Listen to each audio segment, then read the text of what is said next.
Hello student, welcome to my channel. Student, आज मैं जो टॉपिक करने जा रहा हूँ वो है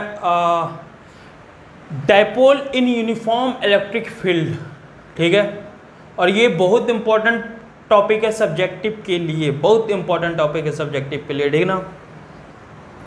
और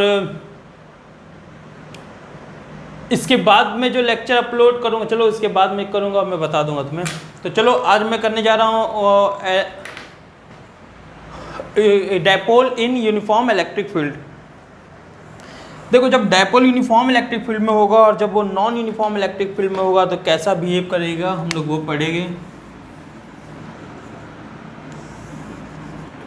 मान लो ये इलेक्ट्रिक फील्ड है, यूनिफॉर्म इलेक्ट्रिक फील्ड मतलब समझ लो सबका डिस्टेंस सेम होगा, और नॉन यूनिफॉर्म में सबका डिस्टेंस सेम नहीं होता है। ठीक है, देखो कहीं पे इलेक्ट्रिक फील्ड 1 2 3 4 5 लाइन है, यहाँ 10 न्यूटन पर कूलम है, तो कहीं पे इतने ही स्पेस में, अगर इतने स्पेस में मान लो ऐसे, इतने स्पेस में अगर 10 लाइन होगा ना, तो यहाँ 10 न्यूटन पर कूलम में अगर इलेक्ट्रिक फील्ड है तो यहाँ 20 न्यूटन पर कूलम होगा। समझे? क्योंकि हम बताया क्राउड-नेचुरल इलेक्ट्रिक फील्ड क्या बताता है, magnitude of electric field strength, electric field का स्ट्रेंथ ऑफ इलेक्ट्रिक फील्ड। इतने ही एरिया में अगर 5 की जगह 10 रहा तो 1 2 3 4 5 की जगह 10 रहा तो इलेक्ट्रिक फील्ड डबल होता है। ठीक है, इसमें एक क्वेश्चन है एनसीईआरटी में, इसलिए मैं बता दिया हूँ। तो यूनिफॉर्म इलेक्ट्रिक फील्ड में सब में स्पेस क्या होगा, सेम। देखो, अगर डायपोल को यूनिफॉर्म इलेक्ट्रिक फील्ड में रखते हो, मान लो ये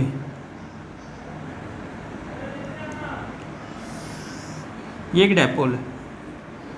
ठीक है, डायपोल यहाँ पे चार्ज है -q, यहाँ पे चार्ज है +q। इसका जो डिस्टेंस वो क्या है 2a, लेंथ जो है, सॉरी डिस्टेंस नहीं, लेंथ जो है वो क्या है 2a, चलो 2a। तो देखो हो क्या रहा है, ध्यान देना। इलेक्ट्रिक जो फोर्स का डायरेक्शन है ना, पॉजिटिव चार्ज पे in the direction of electric field लगता है, नेगेटिव चार्ज पे opposite to the direction of electric field लगता है। What is the direction of Coulomb force? Positive charge पे in the direction of electric field होता है, और नेगेटिव चार्ज पे opposite to direction of electric field होता है। ठीक है, तो देखो ये पॉजिटिव चार्ज है तो इधर ही इलेक्ट्रिक फील्ड है, इधर ही क्या होगा, F = QE, इधर ही होगा डायरेक्शन। डायरेक्शन किधर होगा, इधर होगा कूलम फोर्स का। अब इसमें बताओ, ये नेगेटिव चार्ज है तो इलेक्ट्रिक फील्ड इधर रहते हैं, कूलम फोर्स का डायरेक्शन किधर होगा, QE। -q मत लिखो, QE क्योंकि डायरेक्शन एरो तो तुम पहले ही बता दियो, इधर नेगेटिव साइन यहाँ पे बस डायरेक्शन को बताता है, तो डायरेक्शन तो मैं ऐसे ही लिख दिया QE। तो एक बात बता, इस पर नेट फोर्स कितना है? यूनिफॉर्म इलेक्ट्रिक फील्ड है तो यहाँ अगर E है तो यहाँ पे भी इलेक्ट्रिक फील्ड क्या होगा, E। यहाँ अगर E है तो यहाँ पे भी इलेक्ट्रिक फील्ड क्या होगा, E। यहाँ अगर E है तो यहाँ पे भी इलेक्ट्रिक फील्ड क्या होगा, E। चार्ज दोनों का सेम होता है, उधर भी F = Q लगा, इधर भी F = Q लगा, इधर इलेक्ट्रिक फील्ड, इधर फोर्स का डायरेक्शन इधर, इधर फोर्स का डायरेक्शन इधर। तो net force, what is the net force on the dipole? Then net force तो क्या बोलो, 0। क्यों? क्योंकि इधर मान लो 10 न्यूटन है, इधर भी 10 न्यूटन, नेट फोर्स क्या होगा, 0 ही होगा। नेट फोर्स क्या है, 0। तो अगर बताओ फोर्स 0 तो टॉर्क भी 0 होगा क्या? नहीं, जरूरी नहीं कि जब फोर्स 0 तो टॉर्क भी 0 होगा। देखो जैसे मैं बताता हूँ, कोई भी चीज़ मान लो, कोई भी चीज़ देख लो,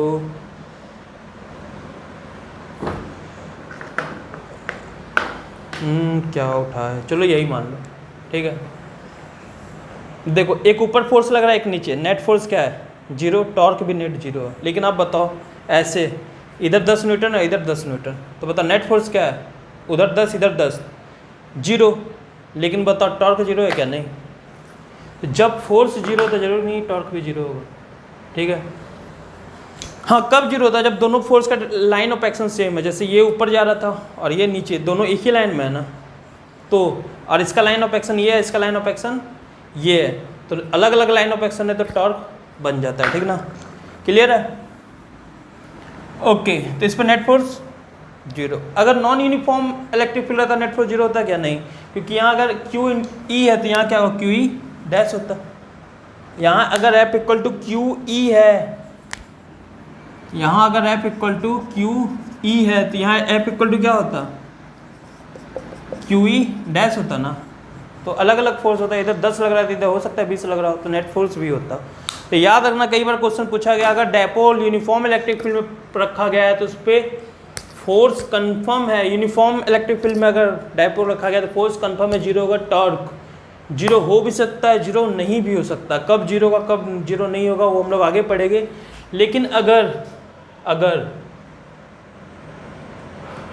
dipole non uniform electric field में रखा गया है, अगर डायपोल नॉन यूनिफॉर्म मतलब इलेक्ट्रिक फील्ड यूनिफॉर्म नहीं है, नॉन यूनिफॉर्म इलेक्ट्रिक फील्ड में रखा गया है तो फोर्स नॉन जीरो होगा और टॉर्क जीरो भी हो सकता है, नॉन जीरो भी हो सकता है। ठीक है, तो जनरली अगर क्वेश्चन आए तो when a dipole is placed in uniform electric field then torque may be non zero, sorry torque क्या होगा, नॉन जीरो।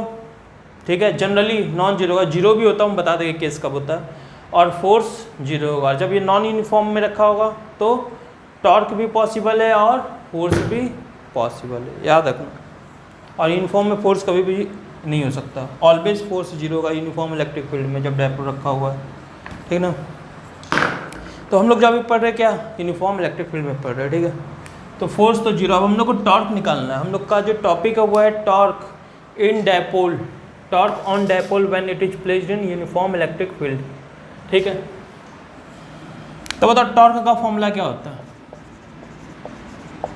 टाउ से लिखेंगे, इसका फॉर्मूला क्या होता है, either force into perpendicular distance between line of action of force, line of action of force. Either force की value मेरे को पता है क्यों ही है। अब इन दोनों के बीच में ये एक लाइन ऑफ एक्शन है, एक ये लाइन ऑफ एक्शन है, दोनों के बीच में हमें क्या निकालना है, डिस्टेंस, परपेंडिकुलर डिस्टेंस। तो देखो परपेंडिकुलर डिस्टेंस निकालने के लिए क्या करते हैं, इसको पीछे एक्सटेंड करते हैं। ध्यान देना, ग्रीन मार्कर से बना रहे हैं, यही इसका लाइन ऑफ एक्शन है। लाइन ऑफ एक्शन होता क्या है, जैसे इस डायरेक्शन में फोर्स लगाती है, पूरा इसका लाइन ऑफ एक्शन है। ठीक है, तो लाइन ऑफ एक्शन ये है। तो बताओ अब ये इसका लाइन ऑफ एक्शन, ये फोर्स एक उधर, इन दोनों के बीच का डिस्टेंस, परपेंडिकुलर डिस्टेंस क्या होगा, तो बताओ ये है इसका परपेंडिकुलर डिस्टेंस, एक इधर है और एक इधर है, एक इधर दूसरा, एक इधर दूसरा इधर, तो दोनों के बीच का परपेंडिकुलर डिस्टेंस क्या होगा, यही होगा ना, दिख रहा है, ये एक इधर एक इधर। तो अभी तो परपेंडिकुलर नहीं निकाल पा रहे हो तो इसको थोड़ा सा हम पीछे एक्सटेंड किए, मान लो ये एक्सटेंड हो गया। अब इन दोनों के बीच का परपेंडिकुलर डिस्टेंस क्या है, तो बताओ ये है परपेंडिकुलर डिस्टेंस, यही होगा ना परपेंडिकुलर डिस्टेंस, हाँ यही होगा। तो अब हम लोग को इसकी वैल्यू निकालनी है। तो हमें निकालना क्या है, ये वाला निकालना। मान लो डायपोल जो है थीटा एंगल बना रहा था इलेक्ट्रिक फील्ड में, suppose dipole make, let consider dipole make theta degree with the electric field at any instant of time. ये थीटा है, बताओ अगर ये थीटा तो ये भी क्या होगा थीटा। अब मुझे क्या चाहिए टॉर्क के लिए, आइदर फोर्स वो क्यू ही है, आइदर फोर्स वो क्यू ही है, मेरे को परपेंडिकुलर डिस्टेंस चाहिए ना। तो देखो इस ट्रायंगल में क्या करो, मान लो ट्रायंगल की वैल्यू ए बी सी, तो in triangle A B C मेरे को ये चाहिए। तो बताओ ए बी अपॉन टू वे इक्वल टू क्या होगा, ए बी अपॉन टू वे, ये ए बी और ये डिस्टेंस क्या माने हुए 2a, जिसको हम ए सी लिख रहे हैं। 2a इक्वल टू, या तो चलो एक step A C, A B upon A C equal to क्या लिखोगे साइन थीटा। तो बताओ ए बी इक्वल टू क्या आ गया, ए सी की वैल्यू क्या है 2a, तो इक्वल टू क्या आ गया साइन थीटा। तो ए बी इक्वल टू क्या आ गया 2a साइन थीटा। अब ये वैल्यू, दोनों वैल्यू यहाँ पे क्या कर दो पुट। तो बताओ टॉर्क की वैल्यू क्या आ गई, टॉर्क की either force into perpendicular distance ना, तो आइदर फोर्स की वैल्यू क्या है क्यू ई, तो क्या लिखोगे Q E into perpendicular distance, बताओ क्या है 2a साइन थीटा। बताओ टॉर्क इक्वल टू क्या आ गया, Q इंटू 2a क्या होता है, Q इंटू 2a क्या होता है, P याद है डायपोल मूवमेंट करवाए हुए है, तो P E sine theta, P E sine theta. तो बता टॉर्क इक्वल टू क्या आ गया वेक्टर फॉर्म में, पी क्रॉस ई। ठीक है, पी क्रॉस ई क्या है ना, torque equal to P cross E ही क्यों होता है, ई क्रॉस पी क्यों नहीं होता? ठीक है, क्योंकि क्रॉस प्रोडक्ट में पी क्रॉस ई और ई क्रॉस पी में अंतर है, दोनों अपोजिट हो जाता है। ठीक ना, क्लियर है?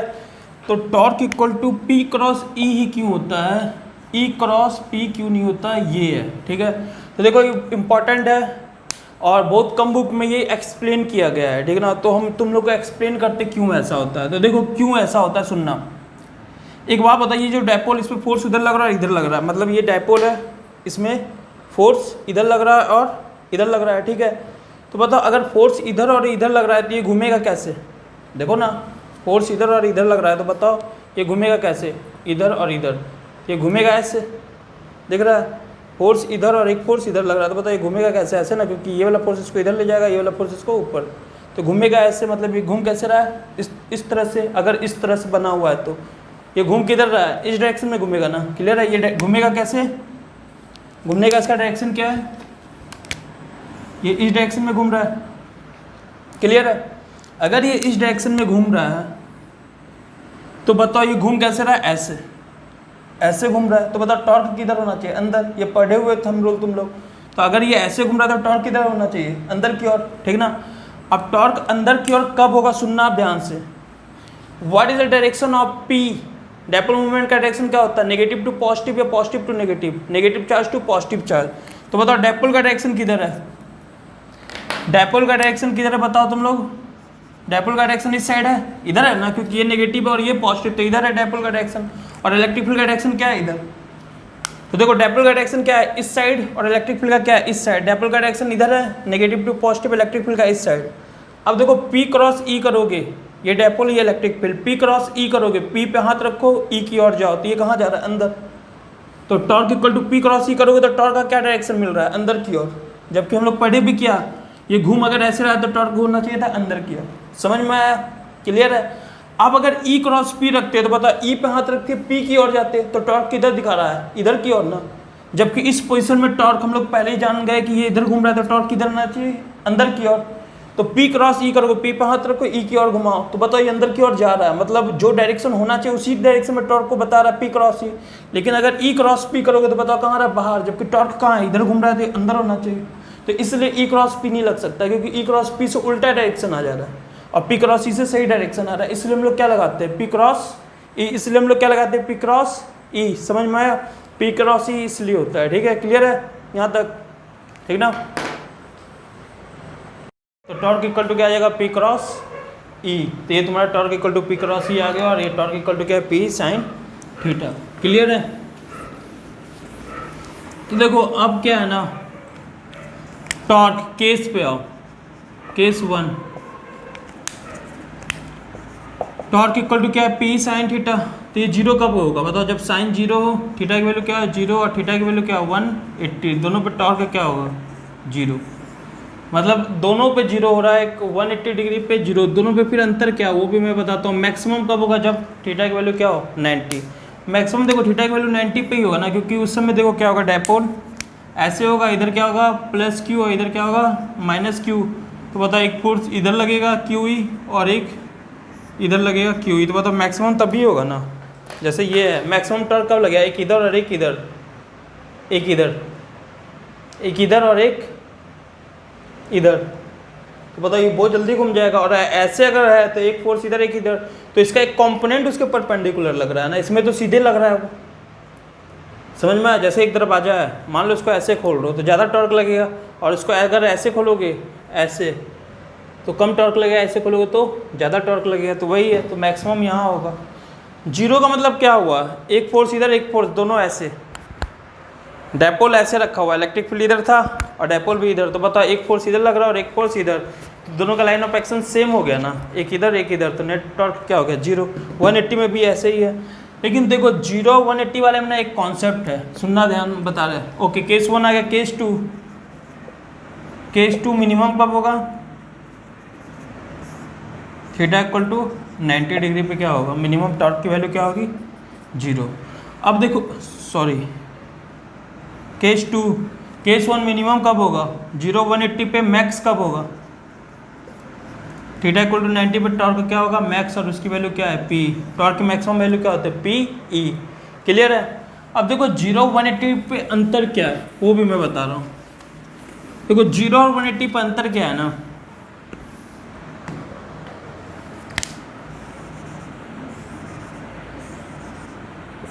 ध्यान देना, 0 का मतलब क्या हो गया, इधर माइनस क्यू होगा, इधर प्लस क्यू, क्योंकि डायपोल मोमेंट का डायरेक्शन माइनस से प्लस होता है ना, तो डायपोल मोमेंट ऐसे होगा, माइनस से प्लस होता है, इधर ही इलेक्ट्रिक फील्ड, दोनों में 0 का एंगल। ठीक है, तो 0 वाले में देखो क्या, और एक 180 डिग्री वाला भी बता देता है। देखो ये यहाँ पर रेड कलर से बना देता है, ठीक है, और नीचे एक बनाते हैं, देखो ध्यान से 180 वाला।